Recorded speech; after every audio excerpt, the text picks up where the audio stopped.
έμπλευση για το ζευγάρι των εικαστικών, την Κατερίνα Φουκαρά από την Κισονεργά και τον σύζυγό της Αρσέντη Λισενκόφ από τη Ρωσία αποτέλεσαν τα ρωμαϊκά ψηφιδωτά της Καδοπάτου, όπως επίσης και οι νοπογραφίες της Πομπίγιας.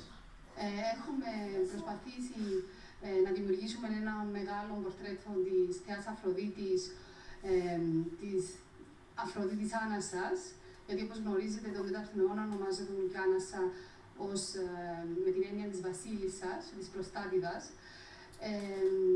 Έχουμε χρησιμοποιήσει φυσική πέτρα, την οποία έχουμε μαζέψει στην περιοχή.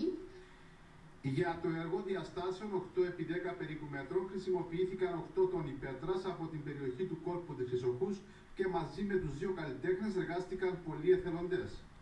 Δουλεύουμε μέσα στη φύση για τη φύση και με τη βοήθεια της φύσης. Όπως καταλαβαίνετε, εντάξει, το land art είναι κάτι προσωρινό, το οποίο επίσης συμβολίζει το γεγονός ότι όλα κάποτε τελειώνουν και σταματούν. Ναι. Δεν είναι μόνιμη κατασκευή. Ναι. Έτσι θέλαμε να δώσουμε μια οικολογική συνήθιση και να βγουν λίγο οι άνθρωποι να δουλέψουν στη φύση. Με αυτό το έργο, οι δύο καλλιτέχνες που επεξεργάζονται παρόμοια project και σε άλλες περιοχές του νησιού στο μέλλον, επεδίωξαν τον ίδιο να ζωντανέψουν ξανά τη μορφή της Αφροδίτης στον πανέμορφο χώρο που λατρεύτηκε, χρησιμοποιώντας την πέτρα που αποτελεί σύμβολο μνήμης.